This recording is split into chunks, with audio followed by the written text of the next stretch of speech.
Okay, so we are demoing today the quote text on your list of techniques for your visual journal.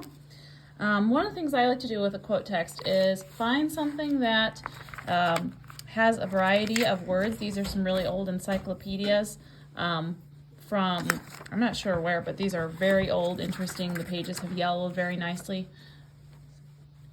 So what you want to do is look through, and I sometimes like to see if there's any images that I would like to incorporate, or sometimes you can just pick a page randomly and tear it out of the encyclopedia.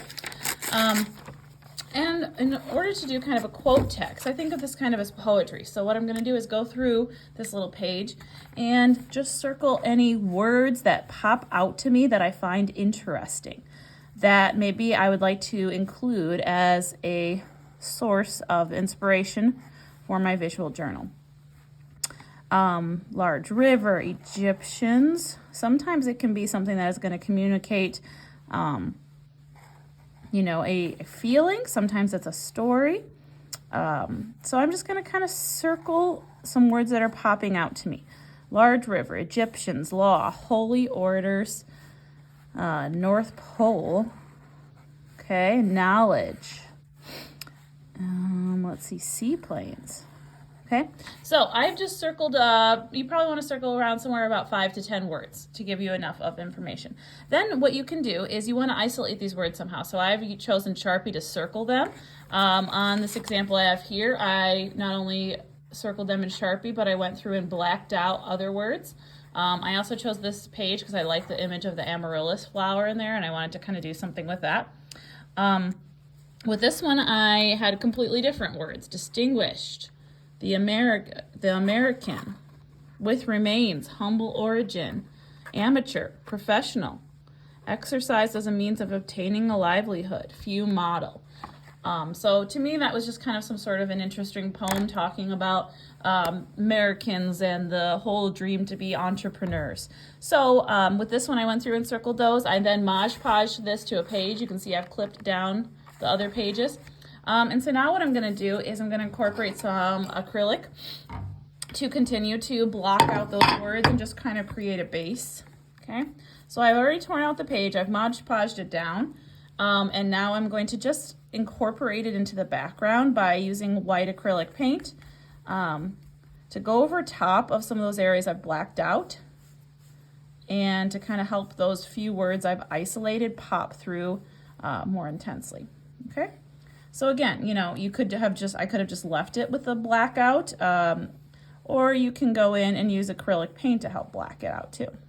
Okay, I'm just going to kind of create up a little base here, and I'm going to use a little bit of a monochromatic color scheme. So I've also got some purple out here that I'm going to mix right into the wet white acrylic paint.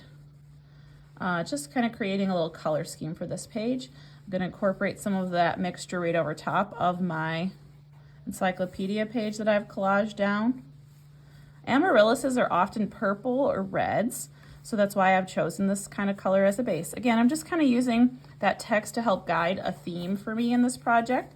So I probably will pick the word amaryllis for the name of this prompt, or I might possibly come up with a name for the words that I have, maybe a name of some story or poem, and then give that the name. All right. So again, I've Mod Podged it down. I'm just going to create an acrylic wash with one color plus white to kind of block out the words I did not use, and also incorporate the background over my text so it feels like this text belongs in this image, and it gives me a good ground to work on top of. Okay, so remember for this technique, all you need to do is make sure you are using some sort of a page of text. You can choose the encyclopedias I have in the collage boxes. You could choose a magazine.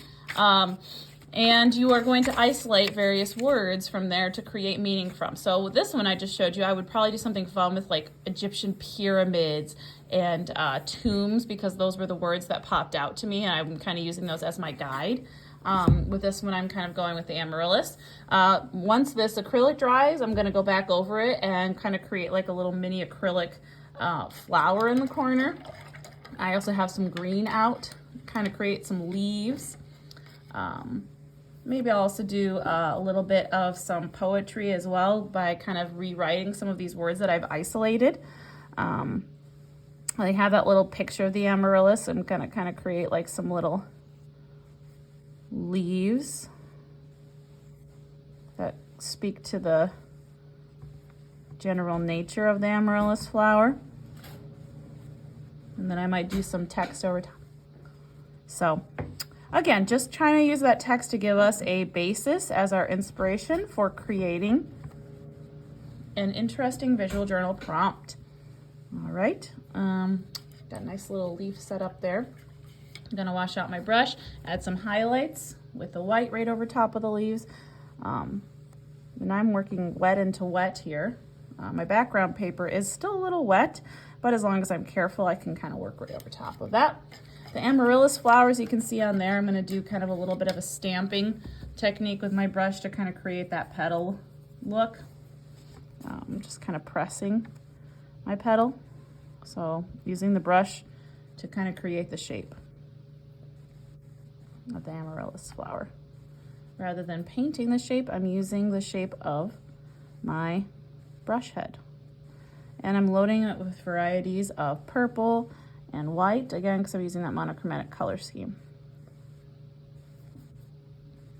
And I think I will probably, at some point here, once this dries, I go over top of this with like a black Sharpie again to kind of incorporate that black Sharpie that I used originally and just create some contrast. Just kind of stamping with my brush. Always something you can try out to give you a different effect. And I often load the brush up with a lot of colors when I'm doing something like that so that I get a variety and it looks more flower-like because there's often many values and textures in a petal. Okay. All right. I'm gonna add a little bit of some more green in there.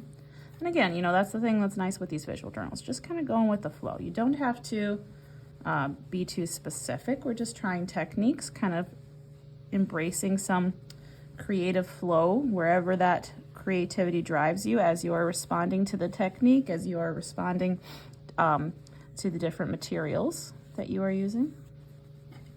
Right there, I want that one to flow a little better, so I'm gonna water down that green a little bit. Bring that one all the way up and then down. So I've got this nice little flower growing over my picture. Okay, all right, thank you guys.